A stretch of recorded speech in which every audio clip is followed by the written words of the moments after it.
sexualmente, su hermano reclutado a la fuerza por los paramilitares, después asesinado por los paramilitares. Y desplazada forzosamente también por ese grupo. Y el desplazamiento al final. Todos estos casos, los muchos delitos contra usted, contra su familia, ¿están documentados en la JEP? Sí, claro. Yo luego de ser violentada por los paramilitares, llego al Cauca, soy abusada sexualmente por 6 guerrilleros de FARC, desplazada nuevamente de Tumaco, Nariño, varios intentos de asesinato. Perdóneme esta pregunta, ¿usted fue abusada primero por los paras y después por la guerrilla? Sí, señor, en Suárez, Cauca. Imagínese usted la tragedia de la violencia. Rosy. Y dijo usted que fue abusada a los 15 años por 3 paramilitares pedófilos. Quiero preguntarle precisamente, y a raíz de ese abuso, ¿qué opina usted que ahora se nombre como gestor de paz a Hernán Giraldo Sierra que Coserna, que como hablábamos hace un segundo, pues tiene más de 160 hijos productos de violaciones en la Sierra Nevada, el gran pedófilo de los paramilitares que violó a más de 200 niñas? ¿Qué piensa usted? ¿Qué siente usted? ¿Qué le dice el presidente? Pues siento decepción, siento rabia. Nosotros apoyamos este gobierno que para el cambio, pero el cambio no lo veo por ningún lado.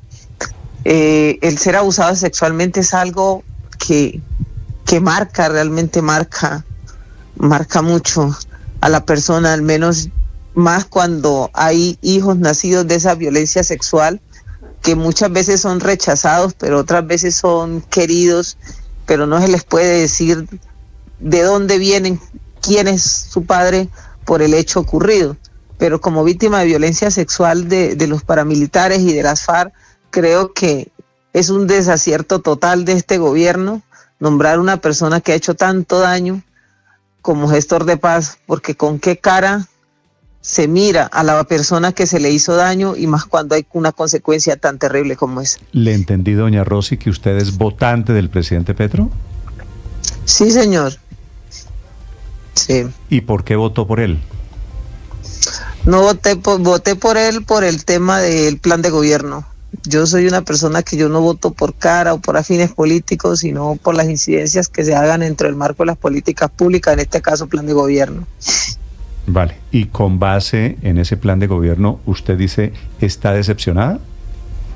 Claro, nosotras las víctimas esperábamos un capítulo especial para víctimas, no que nos dijeran está el artículo 294, está eso, no, esperábamos un capítulo especial para las víctimas, para resarcir todos esos daños que hemos vivido por parte de tanto la fuerza pública, porque también fuimos víctimas de la fuerza pública con falso positivo, como también de los grupos ilegales que hay en el país, pero no nos vimos reflejados. Tuvimos que hacer una incidencia en el departamento del Cauca para que al menos nombraran unas mesas para trabajar todo lo que tenía que ver con víctimas, cuando el compromiso fue otro. Y no lo vemos porque siempre, al igual que otros gobiernos, han dicho que las víctimas somos el centro de los acuerdos, pero las víctimas no somos el centro de nada, ni para este gobierno ni para los que han pasado. Las víctimas simplemente somos un cliché de decir, aquí están las víctimas, pero a los que menos en cuenta se les tiene en las negociaciones es a las víctimas. Se sienta gobiernos y victimarios, pero las víctimas ¿a dónde están? Las víctimas no son escuchadas, entonces seguimos igual. Doña Rosy, me conmueve mucho su historia, le mando un abrazo, gracias por el valor de contarla aquí al aire, muy amable doña Rosy. Bueno, gracias a ustedes. Doña Rosy Pérez, víctima de los paramilitares, 8 de la mañana, 4 minutos. Estás escuchando Blue Radio.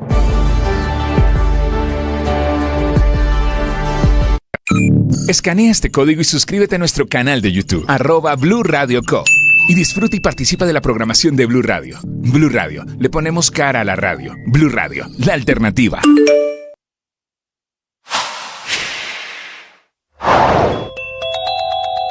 Carlos Carrillo, el director de la Unidad Nacional de Gestión de Riesgo, fue cuestionado duramente ayer en el Congreso de la República en un debate de control político en el Senado, donde fue cuestionada su labor a la entidad en medio de la emergencia por las lluvias que se presentan en varias regiones del país. Hubo voces que apoyaron incluso que se eleve una queja disciplinaria ante la Procuraduría por la ausencia de Carrillo en el debate de control político. Carrillo, hay que decirlo, se excusó diciendo que estaba atendiendo desde su oficina la emergencia por las lluvias en el país, y una de las voces que cuestionó críticamente frente a Carrillo fue desde el pacto histórico que el propio senador de la República, Alex Flores. Carrillo es un flojo que no debería seguir a la cabeza de la Unidad Nacional de Gestión de Riesgo. Otro que también se pronunció desde el pacto histórico fue el senador Roberto Daza, también cuestionando la labor de Carrillo al frente de la Unidad Nacional de Gestión de Riesgo. La gente se está muriendo porque no hay una prevención por parte del gobierno nacional, ni de los gobiernos departamentales y locales. Aquí tenemos que hacer un trabajo mancomunado. Esto no es una pelea contra el doctor Carrillo, yo creo que esto es un llamado a que actuemos en equipo.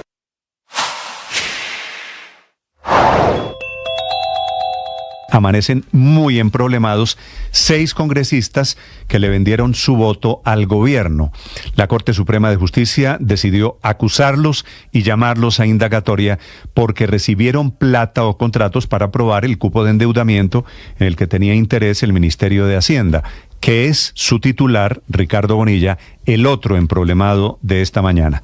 6 congresistas de diferentes partidos, en algún momento, ellos cercanos al gobierno, por un plato de lentejas. Liliana Vitar, que es conservadora, Juan Pablo Gallo, liberal, Wadid Mansur, conservador, Julián Peinado, liberal, Karen Astrid Manrique, que es de las jurisdicciones de la circunscripción de Paz, y Juan Diego Muñoz Cabrera, todos estos acusados por la Corte Suprema de Justicia por cohecho.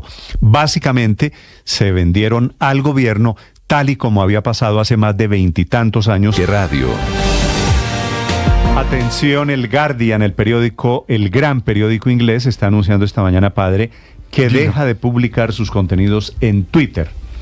Porque en Twitter, en la plataforma, se promueve el racismo y las teorías conspirativas de la extrema derecha, sacrificando las redes sociales. Es un medio, muy importante y pasa. Interesante y pasa la primera vez y va a haber un segundo, ¿no? Y esta será seguramente una discusión que se abre. ¿Quién pierde ahí? Es una buena pregunta. Es decir, a mí me parece un tema para reflexionar, porque ¿quién pierde? Perderá cuando llegue el segundo medio de comunicación. Lo que está abriendo Guardian esta mañana, es un camino. El Guardian es el camino para reflexionar sobre lo que aportan estas redes sociales en el camino naturalmente serio que debía ser de los medios de comunicación. Desde Europa, la noticia del momento, Enrique Rodríguez. Es el medio de comunicación que hoy está en boca de todos los medios de comunicación aquí en el continente europeo. Lo ha publicado en la propia red social X, o Twitter, como prefieren llamarlo, y dice el Guardian, o da una explicación de por qué ya no va a publicar en X. Dice que dejarán de publicar desde sus cuentas editoriales oficiales en la plataforma, pero también advierte que los usuarios de X aún pueden compartir los contenidos de The Guardian. La información que hace el propio periódico dice que no se va a publicar en ninguna cuenta editorial oficial de The Guardian a partir del día de hoy. Creen en el periódico británico que los beneficios de estar en X ahora se ven superados por los negativos y que los recursos podrían usarse mejor para promover su periodismo en otros lugares. Dice el periódico que es algo que han estado considerando durante un tiempo, dado el contenido a menudo perturbador que se promueve o se encuentra en la plataforma. En Twitter, incluidas, dice, las teorías conspirativas de extrema derecha y el racismo. Y habla de que la campaña electoral presidencial en Estados Unidos solo ha servido para subrayar lo que el periódico venía considerando durante mucho tiempo, y es que X es una plataforma de medios tóxica y que su propietario, Elon Musk, ha podido usar su influencia para dar forma al discurso político. Termina diciendo este comunicado que los usuarios de X aún podrán compartir sus artículos y la naturaleza de los informes de las noticias en vivo que siga haciendo el periódico The Guardian. De hecho, el propio Guardian ha dicho que incorporará contenido de X dentro de sus páginas de artículos, pero dejará de volcar su contenido a través de esa red social. En la cuenta principal, en la cuenta Guardian, @Guardian, ahí tenía el diario más de 10 millones de seguidores, Néstor. Sí. Y obviamente esa es la pregunta, si se perjudica más Twitter o se perjudica más el Guardian, que yo sospecho que hay un poquito, padre, de lado y lado. O la gente. Porque también, ya no pueden acceder a los contenidos. Pero María Consuelo, la gente puede acceder al contenido del Guardian. Y no solo eso, sino que los tuiteros lo pueden postear. Pueden postear contenido del Guardian. Entonces, no sé. Bueno, pueden sacarle una foto, pueden sacarle un pantallazo, efectivamente. Pero Néstor, señor, También pienso que se puede ver de otra manera, se puede ver como una rendición. Si en algún sitio se está promoviendo esos valores, y creo que eso es algo que The Guardian acierta, es decir, todos tenemos claro que hay una sobrepresentación de temas como esos en Twitter.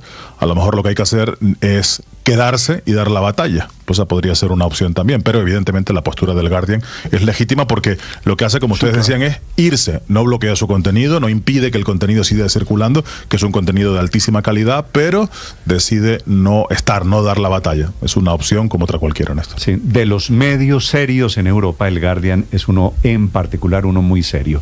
8 de la mañana, 11 minutos. A propósito, Elon Musk está hoy saboreándose, está frotándose las manos porque lo nombró el presidente Trump alrededor de una oficina, se va a llamar Doge, y está sacando pecho esta mañana Elon Musk, de los muchos nombrados está en las últimas horas por el presidente Donald Trump. Desde Washington, sobre Elon Musk y los demás, Juan Camilo Merlano.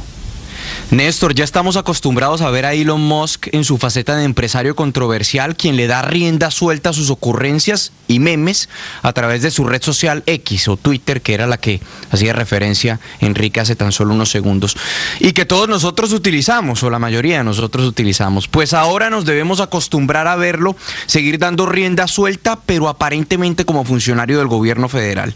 Elon Musk junto a Vivek Ramaswamy fueron designados por el presidente electo Trump para dirigir el Departamento de Eficiencia Gubernamental, un departamento que no existe y que no está claro si es que Trump le va a pedir al Congreso crearlo o por lo menos darle autoridad estatutaria. Ha dicho el presidente electo que esto será como una especie de proyecto Manhattan, que recordemos fue el programa secreto durante la Segunda Guerra Mundial con el objetivo de desarrollar las primeras armas nucleares. En este caso, Trump dice que será con el objetivo de recortar la burocracia estatal y el desperdicio de plata en el sector público, que en el gobierno federal los gastos alcanzan 6.5 billones de dólares al año. Pero lo llamativo de este episodio es el juego de palabras. En inglés, el nombre del departamento es Department of Government Efficiency, por sus siglas en inglés, DOGE. Oh, sorpresa.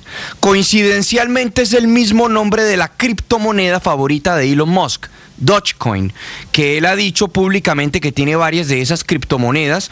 Él de hecho lleva años promoviéndolas al punto de permitir que se compren varios productos de Tesla con la Dogecoin, que es una criptomoneda meme, literalmente es inspirada en el perrito Shiba Inu de los memes y tiene un precio marginal, menos de 50 centavos, pero desde que Musk fue designado su precio ha aumentado en un 5%. Hay quienes ya están señalando que se le designó a Musk en esta posición también para que fuera o para que se enriqueciera aún más de lo que ya es. Otro nombramiento polémico es el del secretario de Defensa, el próximo jefe del Pentágono, que tendrá que manejar 1.3 millones de militares activos en Estados Unidos. Su nombre es Pete Hegseth, un veterano de las guerras de Irak y Afganistán, pero que es conocido más recientemente por ser presentador de Fox News en el programa matutino Fox and Friends. Es un activista del trumpismo y con ideas muy claras en contra de lo que ha llamado la ideología de género, que dice que se está tomando las fuerzas militares y que activistas de izquierda están permeando a todo el Pentágono a partir de su ideología. En una entrevista reciente dio su visión sobre lo que se debe hacer en el Pentágono. Well, first of all, you got to fire.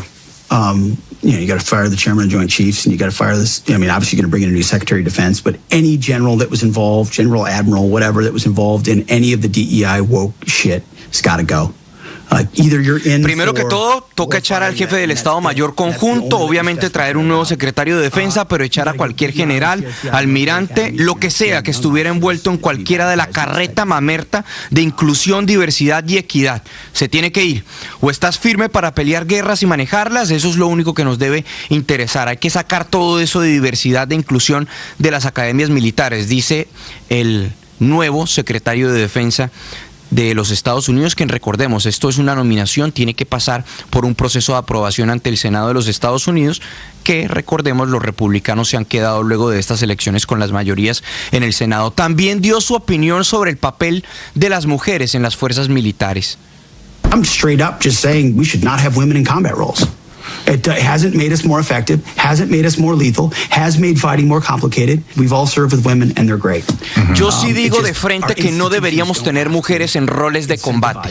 No nos ha hecho más efectivos, no nos ha hecho más letales, ha hecho los combates incluso más complicados, decía el recién designado nominado secretario de Defensa. También hubo otros nombramientos importantes. John Ratcliffe, excongresista, será director de la CIA. El exgobernador de Arkansas, Mike Huckabee, será embajador de Estados Unidos ante Israel. Steve Witkoff, multimillonario, quien se desempeña en el negocio de las bienes raíces, quien es amigo y donante de la campaña del presidente electo Trump, será enviado especial para el Medio Oriente. Y Kristi Noem, gobernadora de Dakota del Sur, será secretaria de Seguridad Nacional. A esta hora, en minutos, se espera que aterrice aquí en Washington el presidente electo Donald Trump en horas de la mañana. En las primeras horas, en los próximos minutos, sostendrá una reunión en el Congreso con la bancada republicana y posteriormente a las 11 de la mañana tendrá una reunión en el despacho Oval con el presidente Joe Biden. Será una imagen, si se quiere, histórica, porque recordemos que hace 4 años no hubo transferencia pacífica del poder, si se quiere, pues Trump no recibió a Biden en la Casa Blanca. De hecho, salió a regañadientes de la presidencia sin reconocer los resultados y tampoco asistió al acto de posesión del entonces presidente Joe Biden. Biden lo recibe ahora en la Casa Blanca y Biden ha dicho también que va a asistir al acto de posesión de Trump el próximo 20 de enero de 2025, Néstor. Ahora, Juan Camilo, con esta cadena de nombramientos, lo que está dejando claro el presidente Trump es el poder que va a tener Elon Musk en su gobierno, ¿no? Apenas reelegido Donald Trump, uno de los primeros nombramientos es de este señor, el hombre más rico del mundo, así sea muy simbólico el cargo que va a ocupar. Claro que sí, claro que sí. Y el hombre más rico del mundo, que cada día que pasa se está haciendo más rico, Néstor. La acción de Tesla está por el techo, incluso la acción esta de Dogecoin, esta criptomoneda meme, ha subido un 5% desde ayer cuando Musk fue designado en este departamento ficticio, si se quiere, porque no existe.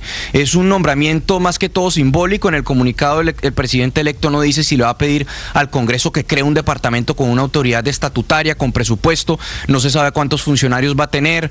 Entonces hay una cantidad de preguntas, pero lo que sí es cierto es que Musk se está volviendo más poderoso, porque recordemos que él también tiene contratos por $10,000 millones con el gobierno federal a través de sus empresas, SpaceX, Tesla, claro. Es decir, entonces es una cantidad de cosas ahí en favor de Musk. Ahora, vea la paradoja en el fondo, Luis Ernesto, el gran usuario de Twitter, la empresa de Elon Musk, el señor de la ultraderecha en Estados Unidos, es el presidente Petro en Colombia. Así que el presidente Petro termina, Néstor, mire, usted se imagina generándole caja, impulsando el negocio de Elon Musk. Paradojas de la vida en esta mañana de paradojas. Néstor, ¿usted se imagina a un presidente de Colombia, sea como sea que se llame, nombrando a Luis Carlos Sarmiento Angulo director de eficiencia gubernamental? Pues generaría todas las dudas regulatorias. ¿Cómo así este señor? ¿Por qué viene aquí a trabajar en el gobierno? ¿Cómo va a beneficiarse para sus negocios? Más aún cuando Elon Musk es uno de los principales contratistas de los Estados Unidos. La gran riqueza de Elon Musk es porque es el principal contratista del gobierno norteamericano, con SpaceX. $10,000 pendientes en contratos del Estado. Obviamente el gobierno de Trump llegará a hacerle cariñitos al señor Elon Musk. 8:18 minutos. De verdad es terrible. Ya el señor, uno no sabe si es un superhéroe o un supervillano. Él mismo pone unas fotos en Twitter que de verdad uno dice, este señor se quiere un personaje de Marvel o algo por el estilo. Pero lo que ya está proponiendo y lo que está apoyando en los Estados Unidos es, ojo con esto, que se elimine la Reserva Federal, es decir, el Banco Central de los Estados Unidos, Néstor. Y le están cayendo encima, por eso en este momento titula CNN, Elon Musk quiere remodelar radicalmente quién controla el suministro de dinero en los Estados Unidos, y va obviamente a acabar con todas estas regulaciones, Luis Ernesto, para las criptomonedas, regulaciones o falta de control y falta de trabas por las cuales terminamos en los casos como los de Lehman Brothers. Acuérdese usted esa gran crisis por falta precisamente de regulaciones para el sector financiero. Paola, esta mañana el precio del Bitcoin está disparado en el mundo. Noticia del momento, cada una dependiendo de la anterior. Noticia desde Londres, Silvia Carrasco. Néstor, por lo pronto, solo esta semana debiera llegar por lo menos a los $90.000. Solo ayer llegó a casi a eso, a $89.995. Le faltaron $5 para llegar a los $90.000. Y parece que tanto el Bitcoin como el resto de las criptomonedas tienen un horizonte que no los detiene. Desde el día en que Donald Trump ganó la presidencia, el Bitcoin, que es la criptomoneda más potente, ha subido un 27%. Estamos hablando en apenas una semana, 7 días. Y antes de este rally, el precio máximo alcanzado por la criptomoneda estaba en $73.803 y ahora estamos hablando de $90.000. Los principales ejecutivos del sector de la criptomoneda están felices con la decisiva victoria de Trump y con la ya casi evidente victoria arrasadora de su partido, los republicanos, en ambas cámaras del Congreso de Estados Unidos. El sector ve ese escenario como una oportunidad para cambiar las actitudes regulatorias hacia la industria de las criptomonedas. De hecho, Trump se posicionó como candidato pro criptomonedas. Durante toda la campaña explícitamente se mostró a favor de las criptomonedas, prometiendo poner fin a lo que llamó persecución de la industria. Claro, hay que decir que así como es de volátil la criptomoneda, lo mismo se puede decir de lo impredecible que es Donald Trump, pero también es cierto que Trump adquirió compromisos con la industria. De hecho, algunos de los mayores inversores del mercado de las criptomonedas en Silicon Valley gastaron muchísimo dinero para financiar no solo su campaña, sino también a candidatos pro criptomonedas. Entre esos inversionistas se encontraban, por ejemplo, la firma de capital de riesgo Andreessen Horowitz o los cofundadores de Gemini. Grandes inversores en criptomonedas en todo el mundo, en Asia, en Europa, además de América, se frotan las manos porque lo que haga Estados Unidos seguro lo van a seguir el resto de las economías. Y aquí viene el efecto geopolítico, porque el interés crece no solo entre quienes operan con este dinero digital, sino que también quienes se dedican a la criptomoneda. Ahí viene el efecto geopolítico de estas decisiones que se tomen, porque hoy los principales países que están haciendo minería de estas monedas digitales son Estados Unidos, pero inmediatamente después están Rusia, China y Kazajstán. O sea, las criptogranjas son instalaciones de una gran cantidad de máquinas de minería de criptomonedas. Esas máquinas ayudan a procesar transacciones de blockchain y ayudan a generar nuevas monedas de criptomonedas. Esas granjas mineras además requieren muchísima energía para funcionar. Así que, Néstor, lo que viene es un insospechado universo de ganadores con el primer presidente pro criptomoneda de Estados Unidos.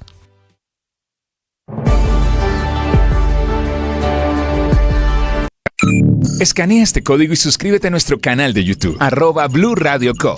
Y disfruta y participa de la programación de Blue Radio. Blue Radio, le ponemos cara a la radio. Blue Radio, la alternativa.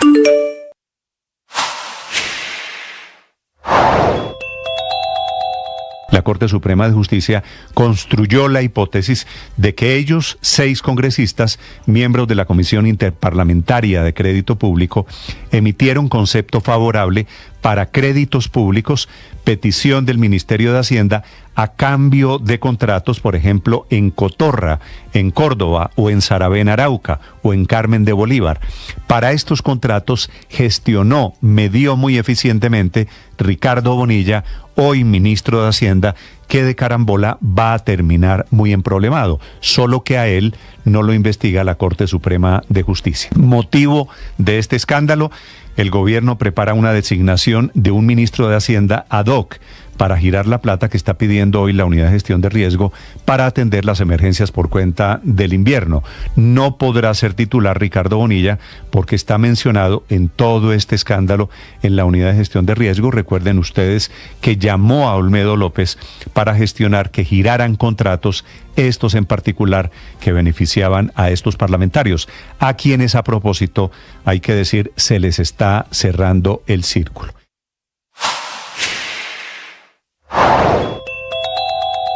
Y arranca ya la maratón sobre cuánto debería ser el alza del salario mínimo para el año 2025. Una discusión fundamental para 3.300.000 colombianos que ganan un salario mínimo, pero también una discusión muy importante para todo el gran resto de colombianos, pues de este aumento van a depender una serie de costos el año entrante que todavía están amarrados a este incremento, como copagos de EPS y arriendos, transporte público, multas de tránsito, cuotas de administración de edificios y servicios de trabajadores independientes, por mencionar apenas unos cuantos. Una negociación que todavía no arranca formalmente, que está por fuera de la mesa tripartita en la que se sientan todos los años gobiernos, sindicatos y empresarios en la mesa de concertación laboral y salarial, pero una negociación que ya calienta motores, que está en las preliminares y en calentamiento por cuenta de las declaraciones ayer del propio ministro de Hacienda, Ricardo Bonilla, quien le puso un piso de arranque del 6.2% para el próximo año, incluyendo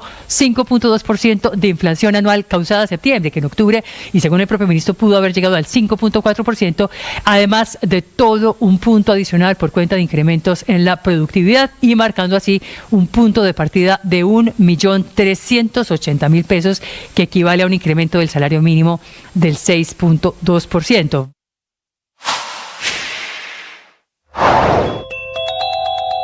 Se está creciendo la denuncia de corrupción en 4 EPS del país, que fue la que dejó el ex superintendente Luis Carlos Leal antes de que lo sacaran del cargo.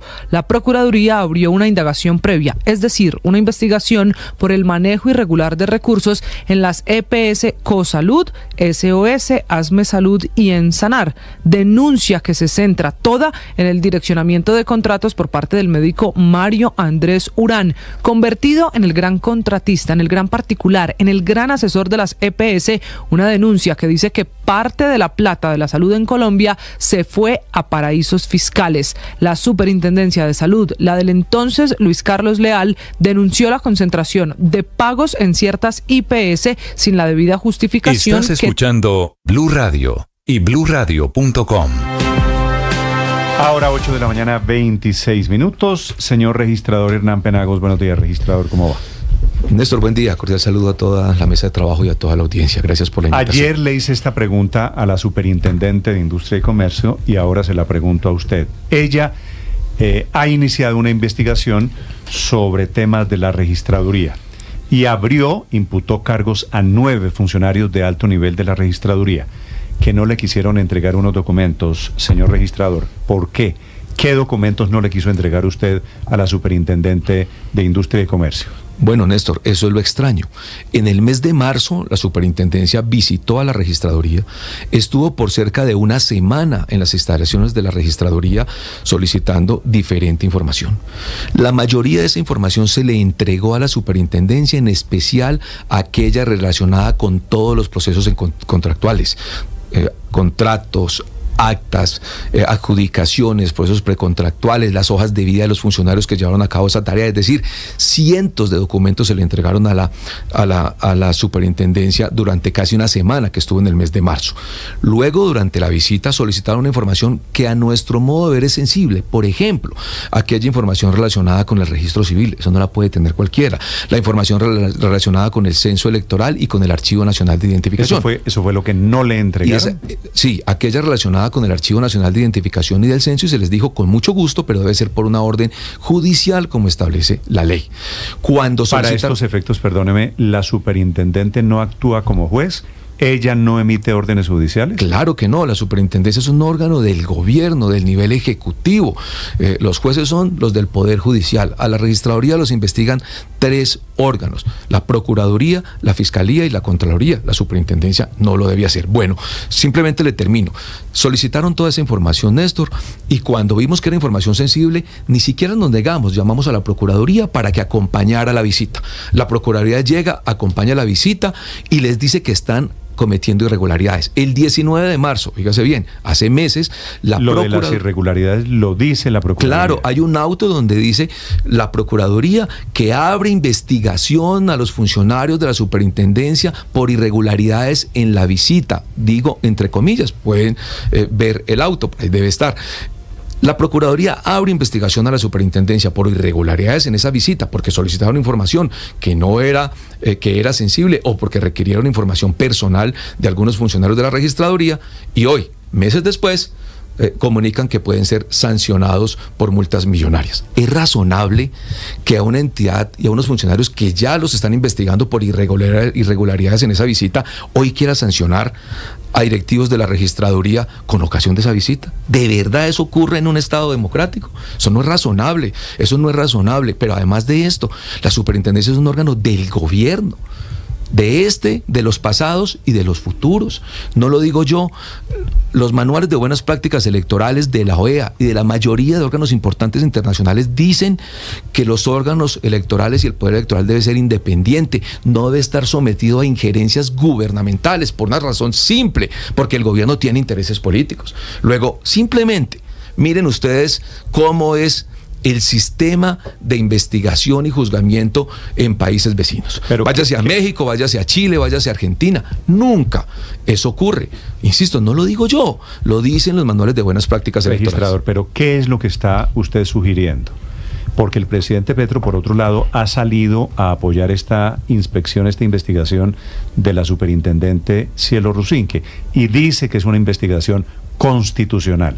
¿Usted qué temor tiene? Claro que no lo es constitucional.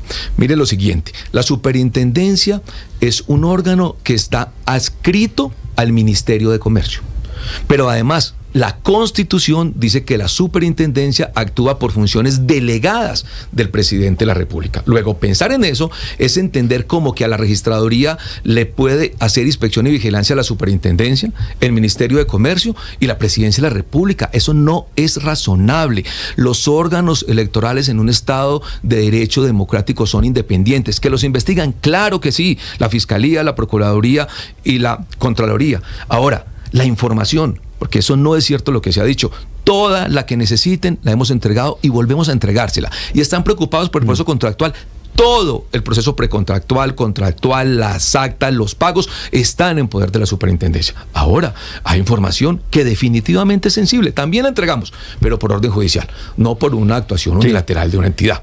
Sí, registrador, el presidente Petro dice que hay dudas del proceso contractual porque Thomas Gregan Sons desde hace tiempo se está involucrado en el proceso de las elecciones en Colombia. Y el presidente dice que Thomas Gregan Sons es el encargado de los escrutinios en Colombia. Y lo que él dice y sugiere es que además Thomas Gregan Sons tiene acceso al censo electoral. ¿Eso es cierto? Bueno. ¿Eso que dice el presidente es cierto? ¿Esa preocupación del presidente es genuina? En este país, como en muchos países del mundo, váyanse a Latinoamérica, se hace necesario tener entidades privadas que apoyen la logística electoral. No es solo esa empresa, son varias. Unos se dedican a impresión de documentos, otros se dedican a comunicaciones, otros se dedican a la distribución de esa información, otros ayudan en el tema tecnológico. Pero los escrutinios en Colombia, lo he dicho hasta la saciedad y aspiro a repetirlo N veces, los hacen los jueces de Colombia. Los jueces de este país están en cada uno de los municipios de la nación haciendo el escrutinio, y ese escrutinio es el que permite declarar los futuros gobernantes de la nación. La registraduría ha sido sustento de la democracia por décadas. ¿Cuándo han visto ustedes después de la Constitución, inclusive 10 o 20 años antes, que se haya registrado alguna duda frente a los gobernantes electos en Colombia? No soy yo, es una entidad que ha trabajado con dedicación. Luego, no es correcto decir que los escrutinios los hacen empresas privadas. Claro que no las hacen. Ahora bien, los datos en Colombia no los maneja esa empresa, los manejan los funcionarios de la registraduría. Y obvio, como en todas, váyanse para cualquier entidad pública, hay un soporte tecnológico. ¿Quién lo hace? Una entidad que se llama IDEMIA, francesa, que lleva años, también como 3 o 4, cerca de 30 años, haciendo soporte tecnológico de los datos. Pero ¿quién administra los datos? La registraduría, a través de sus funcionarios que llevan años en la entidad. Y agrego, Ricardo, ¿quiénes hacen las elecciones en Colombia? Nada más y nada menos que 600.000 colombianos que son jurados de votación, que ese día cuentan los votos y en un acta de manera manual establecen el resultado, que después llega a los jueces, que son los que declaran el resultado. Luego, ¿dónde está ahí empresas privadas? ¿Dónde están ahí siquiera los funcionarios de la registraduría? Claro que no. El diseño del sistema colombiano es un diseño que, claro, hay que revisarlo y seguramente hacerle ajustes, pero tiene unas circunstancias muy importantes y válidas. Si fueran ciertos todos estos temores que usted está expresando esta mañana, ¿qué interés tiene el gobierno en tener acceso, por ejemplo, a datos del registro civil o al censo electoral? ¿Qué ganaría el gobierno teniendo esa información? no tengo la menor idea para qué pueda ser útil esa información, pero son datos sensibles. Por ejemplo, cualquier ciudadano no puede saber cuáles son los datos históricos del registro civil de un ciudadano. Eso tiene que ser por orden judicial, en procesos. ¿Y eso ordenados. era lo que quería la Superintendencia de Industria y Comercio? Pues querían que se le entregara mucha información relacionadas con registro, relacionada con censo. Puedo darle los detalles. Lo que yo estoy diciéndoles aquí está documentado. Hay actas. La Procuraduría estuvo en la visita, ordenó la suspensión y les abrió un proceso disciplinario por irregularidades en marzo. Y hoy, entonces, quieren sancionar a los funcionarios cuando hay un proceso de por medio. ¿Quiénes son los funcionarios que se negaron a entregar la información? Son 9. Son 9 funcionarios a los que se les abre un proceso que puede terminar una sanción, que, insisto, entregaron miles de documentos relacionados con todo lo contractual, relacionados cuando le solicitaron, por ejemplo, a uno de ellos su teléfono personal. Dijo, pues hombre, yo creo que lo mínimo que necesito es un abogado y la presencia de la Procuraduría. Pero mire lo siguiente, Néstor, es que no nos negamos, llamamos a la Procuraduría, luego así no funciona un Estado de Derecho, luego así no funciona una entidad en Colombia, pues llama a uno a quien corresponde, a la Procuraduría. Entonces ahora tampoco sirve que la Procuraduría hizo una visita y que tiene una investigación contra funcionarios de la Superintendencia, tampoco sirve eso. Entonces, ¿qué sirve? Y nosotros hemos dicho, ¿qué más información requieren? Con todo el gusto. Están preocupados por el proceso contractual. Toda esa información está en la Superintendencia. ¿Necesitan más? Que nos digan cuál de ellas. Registrador. La semana pasada también en la Fiscalía y en la Procuraduría se entregó la información. La Procuraduría hizo la visita a esta contratación que se hizo hace un mes. Acompañó la visita, estuvo en las pruebas técnicas, hizo convocatoria.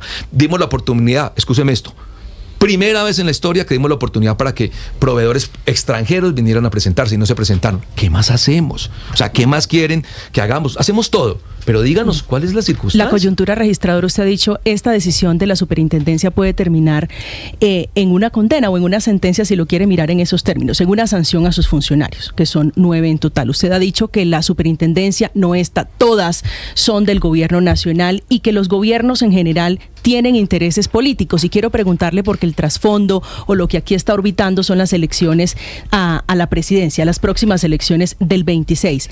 ¿Qué implicación tiene que esta decisión se tome a 18 meses de las elecciones presidenciales, registrador? Lo primero es que eso termina una sanción que supuestamente vale 2.000 millones de pesos. Un funcionario que se gana 10 o 12 millones de pesos, hoy sometido a una sanción de 2.000 millones de pesos. Pero miren lo siguiente. Es que una entidad del gobierno investigue a un órgano independiente como la Contraloría, eso es negativo, Néstor, inclusive si se archivara a favor la investigación. Porque piensen ustedes, hoy está en una sanción, pero mañana podría decirse, pero no, le archivaron la investigación a favor, los absolvieron. Cualquiera podría especular, entonces fue que hubo un diálogo o qué pasó que los archivaron. Es que es malo en todos los sentidos, hasta que los absuelvan es malo. Obviamente que los sancionen también, porque en todo caso hay injerencia de una entidad gubernamental. Eso no ocurre en un Estado de Derecho. El artículo 113 de la Constitución dice, hay órganos independientes y autónomos, y esos son la Contraloría, la Fiscalía, la Procuraduría. Yo les pregunto, si puede ir a la Registraduría, entonces pueden ir a la Fiscalía, seguramente sí. ¿O cuál es la diferencia? O a la Contraloría o a la Procuraduría, porque es que resulta que están preocupados por el software que maneja todos los expedientes, entonces necesitan ver todos los datos y toda la información que tiene la Fiscalía. Dígame cuál es la diferencia cuando la Registraduría es un órgano constitucional. Es un poder autónomo, un poder neutro, sí, como decía Constant. Luego, hombre, yo simplemente estoy llamando a entender cómo funciona la estructura del Estado colombiano. Sí. Necesitan información, la entregamos toda. Pero suponer que puedan investigar un órgano gubernamental a la Registraduría, eso no es consecuente con la estructura del Estado colombiano. Así lo tendrán que decir las entidades competentes. Registrador, quiero hacerle una última pregunta sobre lo que ha venido ocurriendo en esa relación entre el gobierno del presidente Gustavo Petro y la Registraduría y el poder electoral. Comenzando por lo que intentó incluir el gobierno en el proyecto de presupuesto, que era que el recurso, el dinero destinado para las elecciones del 2026 y el presupuesto del año entrante de la Registraduría quedara en manos del Ministerio de Hacienda y no autónomamente manejada por la Registraduría. Luego viene la petición del alto consejero anticorrupción Andrés Hidárraga, diciendo que hay corrupción en la Registraduría, pidiendo investigaciones, denunciando incluso a funcionarios de la Registraduría por la contratación de las elecciones atípicas de hace 2 o 3 semanas. Y luego viene este pliego de cargos de la Superintendente de Industria y Comercio contra altos funcionarios del Poder Electoral. ¿Qué ve usted detrás de esta seguidilla de actuaciones del gobierno del presidente Petro contra la registraduría? Miren, yo no quiero ver nada. Lo único que quiero es hacerle entender a los colombianos que la registraduría ha sido sustento de la democracia por décadas. ¿Pero usted cree que no soy yo? No soy yo. Yo estoy recién llegado, llevo 7 meses, podré estar 3 años más. Es una entidad que simplemente está abierta a entregar la información, pero no a que mediáticamente la arrinconen de esa manera. No es justo, no con nosotros, no conmigo, no es justo con la entidad y no es justo con la democracia de Colombia. Es lo que yo estoy diciendo. Ahora, quiero reiterar, seré cansón. ¿Qué más información requieren? Díganos qué más requieren, la entregamos toda. Pero lo que no puede ocurrir es que después de que la Procuraduría anuncia investigación que está hoy abierta por irregularidades en la visita, es que entre comillas, no soy yo el que lo estoy diciendo, irregularidades en la visita, entonces ahora quieren sancionar a los funcionarios que estuvieron en la visita. ¿De verdad? ¿Eso es razonable en un país como el nuestro? Claro que no lo es, y no lo es porque la estructura del Estado colombiano no funciona así. Los órganos constitucionales son órganos que son independientes y autónomos. Es el registrador Hernán Penagos, son las 8 de la mañana, 40 minutos. Registrador, ¿usted ha hablado con la superintendente de casualidad? No, nunca he hablado con ella. ¿No tiene pensado hablar con ella? Yo seguramente no. Yo creo que esos temas hay que exponerlos en los debates jurídicos. Señor registrador, gracias por acompañarnos. Gracias por la explicación.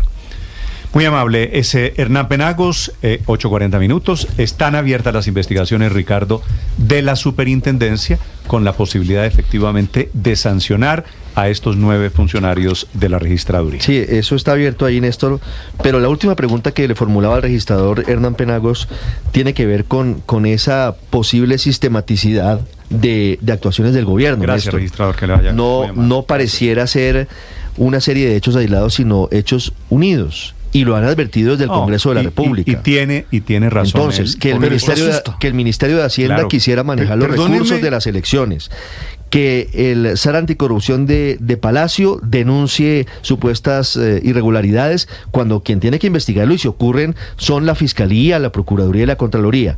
Y ahora el pliego de cargos que formula la superintendente, que obedece a la Casa de Nariño en contra de funcionarios. Como ciudadano, Néstor, eso me asusta de cara a las elecciones del 26. Yo, después de escuchar al señor registrador, ayer escuchamos a la superintendente, yo quedo asustado en función de las elecciones. Lo que pasa, padre, es que a la tesis del presidente de que no le gusta este poder electoral, de que ve corrupción allí, de que creen que hay irregularidades, a mí lo único que se me ocurre decir es: esta registraduría fue la que le dio el escrutó al presidente la elección. Petro. Y la verdad, Héctor, sí. yo no sé aquí si esto sea político, yo creo que no. A mí me parece que la Procuraduría debe estar al margen de las pasiones políticas. Deberíamos todos hacer el acuerdo de que la registraduría, para estos efectos, habiéndole dado el triunfo al presidente Petro en el 2022, con la Procuraduría no se juega, a la Procuraduría, a la registraduría. Con la registraduría. Registraduría, de acuerdo, sí. El lapsus es mío, es la con la Procuraduría tampoco se debería jugar, pero es menos grave si se juega. La registraduría, digamos, debería estar en otro nivel, pero bueno, en esto vamos. Pero cuando digo esto de que con la Procuraduría tampoco es menos grave, lo digo porque a mí me parece que el punto, al menos desde la perspectiva puramente jurídica, más allá, digamos, de las suspicacias políticas, que efectivamente hay razones para tenerlas, de si el gobierno quiere entrometerse en la organización electoral o no. Desde el punto de vista jurídico, el doctor Penagos plantea una cosa que es muy interesante y que a mi modo de ver él tiene razón. La superintendencia efectivamente tiene unas facultades de inspección y vigilancia en asuntos de competencia y en otros muchos asuntos, e incluso se le han reconocido funciones de carácter jurisdiccional, no judicial, pues porque forma parte del poder ejecutivo, pero sí de carácter jurisdiccional.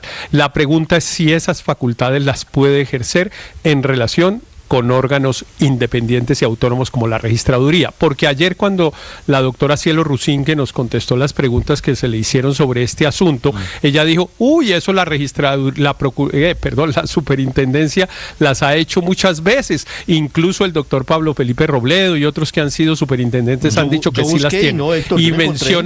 Y mencionan unos ejemplos en relación con ministerios y con departamentos administrativos. Claro, respecto de las entidades del Poder Ejecutivo, pues no habría discusión de si tiene o no las facultades, pero la pregunta es si de los órganos autónomos tiene esa posibilidad, porque lo que describió el doctor Penagos, pues se vuelve, como dice el padre, asustador, porque si el presidente de la República puede invocar funciones jurisdiccionales sobre la registraduría para meterse en la organización, pues eso sí es la locura. La registraduría es sagrada, tiene que ser sagrada y todos los colombianos tenemos que proteger a la registraduría, que es la garante de la democracia en estos momentos. Mire, a mí sí me genera, al margen de la discusión jurídica, puede tener razón o la doctora Cielo Rusín que sobre las competencias de la superintendencia, pero lo que sí deja muy preocupado a cualquier ciudadano que observe lo que está pasando con la registraduría es: primer envión, el secretario de Transparencia desde la presidencia alegando corrupción, que nada tiene que ver, ni tiene injerencia, ni tiene dominio, ni puede hacer investigaciones este señor.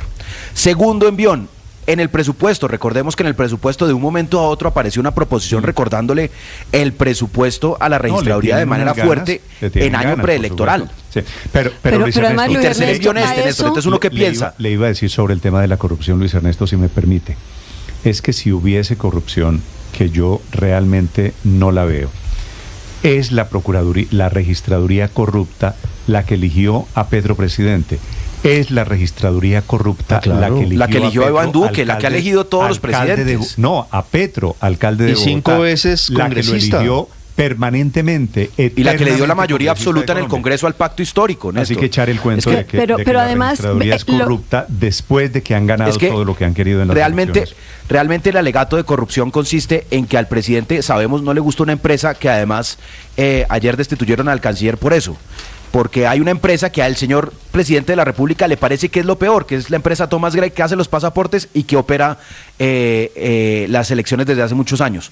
No ha habido ninguna evidencia de corrupción. Puede ser deseable que haya muchos más operadores del software y haya más operadores privados, de acuerdo, en eso tiene razón el presidente, pero no a las trancas, porque lo que está en juego aquí es la democracia, y ahí creo que todos tenemos que ser absolutamente resolutos. Claro, pero además la registraduría es sagrada. Pero Luis Ernesto, usted mencionaba lo del presupuesto, lo del secretario de Transparencia, ahora este episodio de la SIC, pero todo esto está enmarcado en unos trinos del presidente, nuevamente mostrando la línea de por dónde quiere generar esa persecución, porque todas... Como el canciller. Claro, aquí va mostrando la línea, inclusive le responde a nuestro compañero Ricardo Ospina unos trinos y dice que ese tipo de periodistas son los que creen, o sea, ya empieza a hacer unas acusaciones, unas insinuaciones de corrupción en el sistema electoral y en la registraduría. Si la registraduría no es independiente, tenemos que estar asustados. Todos. Luis Ernesto, le digo una cosa. Ospina, como el presidente Petro se ha metido con usted, le pregunto.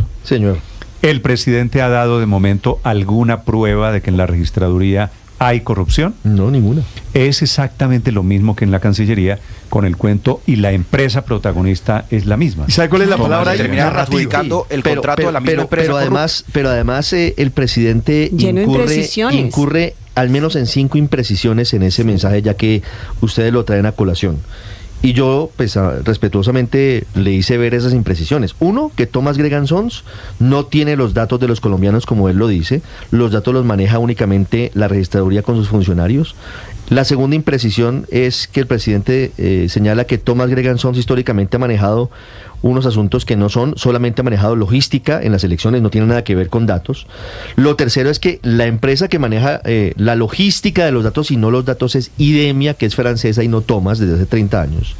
Lo cuarto es que el presidente sorprendentemente dice que Thomas Gregan Sons es el responsable del escrutinio de los votos. Nada más alejado de la realidad. Son los jueces de la República los escrutadores. Imagínese usted. Pero el presidente Petro cita una sentencia del Consejo de Estado del 2013 sobre el partido Mira para decir que hay inconsistencias en el sistema que hace el escrutinio en la registraduría, Néstor, pero quiero resaltar lo siguiente o reiterar lo siguiente. El presidente se le olvida que ese mismo sistema fue el que hizo el escrutinio, como usted lo recordaba hace apenas unos minutos, de las elecciones presidenciales que lo dio a él como ganador de la presidencia de la República. Que la verdad, estos son los temas, Héctor, en los que el presidente se vuelve obsesivo, repetitivo.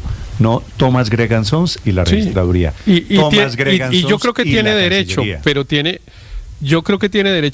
que acudir a los procedimientos que el Estado de Derecho impone, no simplemente usar su poder para tramitar sus pleitos, que incluso pueden no ser pleitos personales, sino con el objetivo de proteger el interés público y etcétera.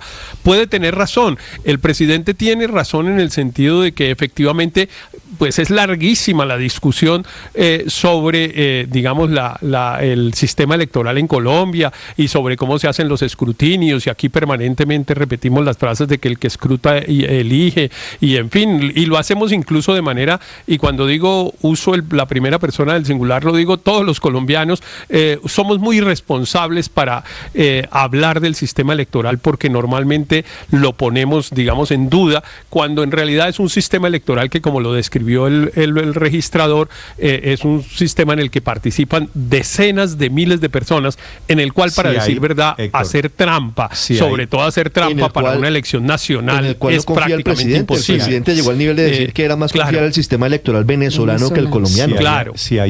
Pero para eso hay un sistema judicial.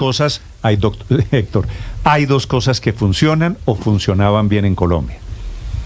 Uno, la expedición de pasaportes, y dos, el sistema electoral colombiano. El sistema electoral, cada vez que hay elecciones en otras partes del mundo, pues todos quedamos como un poco, y en Colombia no es así. Mire, en los Estados Unidos esta vez no hubo discusión porque pues el triunfo fue holgado, pero donde eso hubiera sido apretado, estábamos en un enredo, porque de hecho han pasado una semana o algo así, un poquito más de las elecciones en los Estados Unidos, y en todos los estados no han terminado el escrutinio, no han terminado de contar, todavía no se sabe quiénes son los representantes, todavía no se sabe quiénes son los representantes a la Cámara. Eso es como si en Sucre o en Córdoba no hubieran terminado el escrutinio una semana después. Eso en Colombia no pasa. Colombia tiene un sistema robusto. Divinamente. Claro, pero déjeme decir esto, Néstor. Héctor, le termino mi teoría. Me pueden insultar en este momento en redes sociales, ¿no? Porque este es el deporte nacional cuando usted defiende a alguien. En Colombia también funciona el sistema electoral, que nosotros solemos tener resultados una hora, 2 horas. Hay presidente a una hora, una hora y media después. Cuando Gustavo Petro, que hoy denosta del sistema electoral, fue elegido presidente, ese anuncio ganó Petro, se hizo a las 5:30 de la tarde. Pero además, Néstor, la mejor prueba de la garantía del sistema electoral se dio en los escrutinios del Congreso de la República en el 2022, cuando efectivamente por errores de lectura se le contabilizaron inicialmente menos votos al pacto histórico. El pacto histórico ejerció sus instrumentos de defensa, probó y le dieron como 3 curules más, porque en realidad habían faltado, había sido un error. Claro, había sido un error grande, y ellos lograron, mediante los mecanismos del Estado de Derecho, impugnar en el escrutinio, y les reconocieron los votos que no se los habían contabilizado inicialmente. Pero finalmente, Néstor, le estoy diciendo por eso que el sistema electoral le dio el triunfo a Petro y al petrismo hace 2 años. Le había dado antes el triunfo a Duque y a Santos y a Uribe y a Pastrana y a Samper. ¿O será que al presidente le gustaba que el registrador fuera Alexander Vega y no le gusta que sea Hernán Penagos? No, pero mire, Ricardo Néstor, yo creo que esto es lo que se llama un tiro en el pie. Yo creo que esto le va a salir mal al gobierno. Es decir, todas estas intentonas, ustedes ya han mencionado varias, lo del presupuesto, lo del secretario de Transparencia, ahora esto, todo esto va a dejar muy, muy claro en la mente, en la mentalidad de la gente en Colombia, la idea de que el presidente está tratando de sabotear las elecciones del 2026 de una u otra manera. Nada ayuda, por supuesto, que el presidente salga públicamente con la tesis absurda, que si la cree él, no la cree nadie más, de que en Venezuela existe un sistema electoral mucho más confiable que el colombiano. Yo tengo la confianza, pero también la esperanza, Néstor, de que todas estas intentonas no van a llegar a ningún lugar, de que finalmente va a prevalecer el derecho en todas estas y en esas actuaciones, por ejemplo, de la Superintendencia de Industria y Comercio ante la registraduría. Me parece que el registrador lo explicó muy bien acá y explicó jurídicamente muy bien qué es lo que pasa, y el efecto de todo esto al final va a ser una desconfianza muy profunda en las credenciales democráticas del presidente Petro y su movimiento, que todo el mundo ya está empezando a decir que están tratando de sabotear las elecciones. Mire, yo recuerdo esas elecciones del 2026 son las que gravitan cuando uno ve las peleas que está teniendo el gobierno nacional, Néstor, yo sobre recuerdo la registraduría. La última, Luis Ernesto. Recuerdo en Noticias Caracol el debate que se hizo para los miembros del pacto histórico que estaban compitiendo en la consulta. Y a la pregunta, ¿usted cree que en Colombia hay democracia? Todos prendieron el botón rojo. Recuerdo que el botón verde quería decir sí, el botón rojo quería decir no.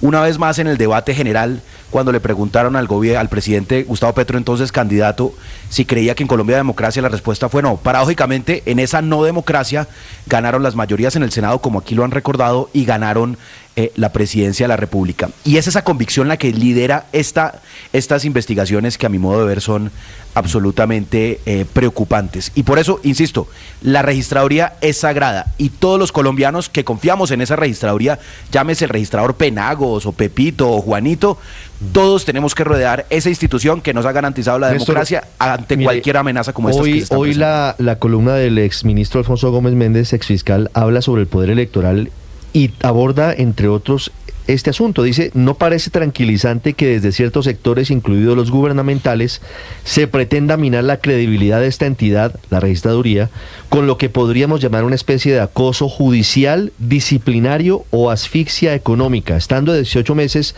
del proceso electoral con miras al Congreso y a la presidencia, no está bien que sin fundamentos serios se ataque a la institución y a su titular. A propósito del doctor Alfonso Gómez, debo decirle, Héctor, estoy leyendo el libro. Sí, el día de ayer. Muy amablemente me lo mandó el doctor Alfonso Gómez. Bloqueada. Se llama así, Democracia Bloqueada. Quiero recomendárselo, tiene un buen prólogo de Felipe López Caballero. Es un libro maravilloso. Yo ya para lo tengo, ustedes. Seguí el lanzamiento ayer que se hizo en el salón, en la Biblioteca Fundadores del Gimnasio Moderno, del Colegio de Gimnasio Moderno. Y claro, como siempre, es una cosa llena de anécdotas y de cosas interesantes, porque es que además el doctor Gómez Méndez ha sido un protagonista de la vida política colombiana de los últimos 30 un historiador 30 absoluto. El mejor historiador de Colombia. No me cabe ninguna duda que es la memoria viva de la historia del siglo XX en Colombia. 8 de la mañana, 56 minutos. Bueno, aprovecho el tema de democracia, aprovecho el tema de la registraduría para hacerle con mucho cariño una cuñita al libro del doctor. ¿Cómo se llama? Democracia. Se llama oyente asiduo de manera. ¿Cómo se llama el libro? Democracia Bloqueada. Listo, voy a buscarlo. Usted me dice que vale la pena leer. Vale la pena. 8 de la mañana, 56 minutos. Estás escuchando Blue Radio. Escanea este código y suscríbete a nuestro canal de YouTube, @Blue Radio Co. Y disfruta y participa de la programación de Blue Radio. Blue Radio, le ponemos cara a la radio. Blue Radio, la alternativa. La periodista Catalina Gallo y la actriz Maribel Abello se sentaron, escribieron un libro juntas y hablaron sobre bipolaridad y cómo es vivir con un trastorno bipolar. Ahí está, al aire, la segunda temporada de Qué Locura, no se lo pierdan, es que está buenísimo.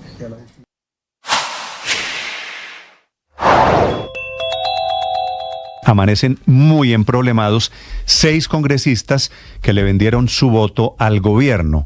La Corte Suprema de Justicia decidió acusarlos y llamarlos a indagatoria porque recibieron plata o contratos para aprobar el cupo de endeudamiento en el que tenía interés el Ministerio de Hacienda, que es su titular, Ricardo Bonilla, el otro emproblemado de esta mañana. 6 congresistas de diferentes partidos, en algún momento, ellos cercanos al gobierno, por un plato de lentejas. Liliana Vitar, que es conservadora, Juan Pablo Gallo, liberal, Wadid Mansur, conservador, Julián Peinado, liberal, Karen Astrid Manrique, que es de las jurisdicciones de la circunscripción de Paz, y Juan Diego Muñoz Cabrera, todos estos acusados por la Corte Suprema de Justicia por cohecho. Básicamente se vendieron al gobierno, tal y como había pasado hace más de 20 y tantos años en un episodio parecido que en ese momento criticó tanto la izquierda en el gobierno Uribe. Ser feliz implica ser libre, escoger qué camino seguir en la vida, elegir la mejor opción siempre para construir nuestro proyecto de vida. Pero eso implica asumir consecuencias. Eso implica ser responsable. Eso implica generar confianza a partir de la responsabilidad. Muchos de nosotros estamos interesados en ser líderes. Estamos interesados en gerenciar nuestro proyecto de vida. Y eso está bien. Así tiene que ser. Pero no olvides, eso implica libertad y responsabilidad. Hoy te invito a ser responsable de tus actos. 8 de la mañana, 59 minutos. Continúa el proceso de consolidación del aguacate Hass colombiano en los mercados internacionales. Las cifras siguen creciendo muy bien. Durante los primeros 9 meses de 2024 exportamos 102.376 toneladas, con un incremento casi del 16% frente a 2023. Los ingresos también experimentaron una alza pronunciada, alcanzando $218,6 millones, equivalentes a un aumento del 43%. Al mirar solo los resultados de septiembre de este año, las exportaciones de Hass llegaron a 11.909 toneladas y aquí se registra un muy fuerte incremento del 82%. En términos de ingresos, en septiembre se generaron 27 millones de dólares con un aumento de 178%. Este es un balance entregado por Corpo Hass, producto colombiano cada vez más apetecido en mercados como el estadounidense, en actividades o eventos como el Super Bowl, por ejemplo. Y aprovecho para destacar también de otro lado el buen precio que está alcanzando la carga de café en Colombia, que amanece hoy en 2.360.000 pesos en las principales cooperativas del país, el precio más alto desde octubre del año 2022.